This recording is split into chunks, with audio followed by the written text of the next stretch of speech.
Now, what a lot of us do is we think, yeah, I'm a sinner, but so-and-so over here, he sins a lot worse than I do, right? Yeah, I'm a sinner, but my sins aren't as bad as yours. Oh, yes, they are. They are.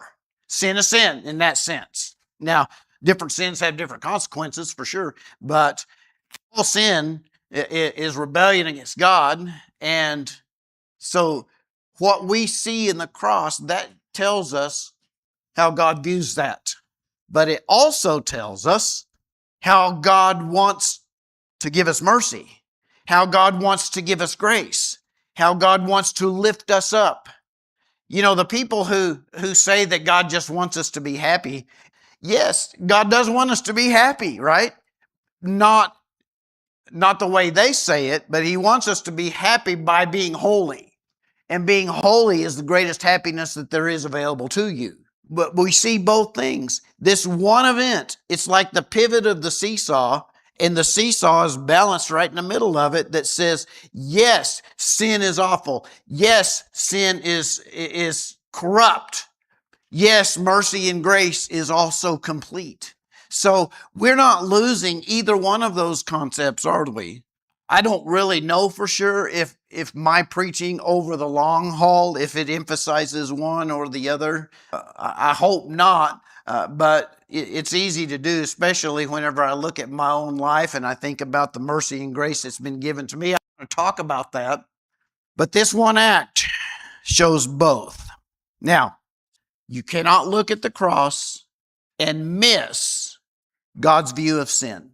Someone said this, and to me, this is something worth thinking about.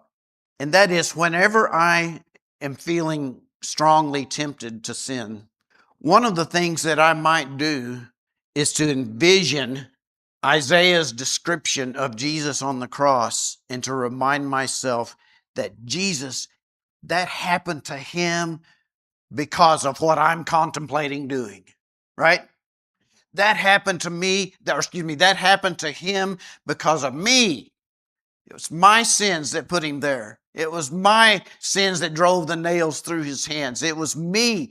And so, yeah, it might work, might not. Hopefully that's not just a mental game that I'm playing, but it is worth thinking about that this sin that I'm contemplating doing, guess what? That's why Jesus went through all of this. It kind of puts things into perspective.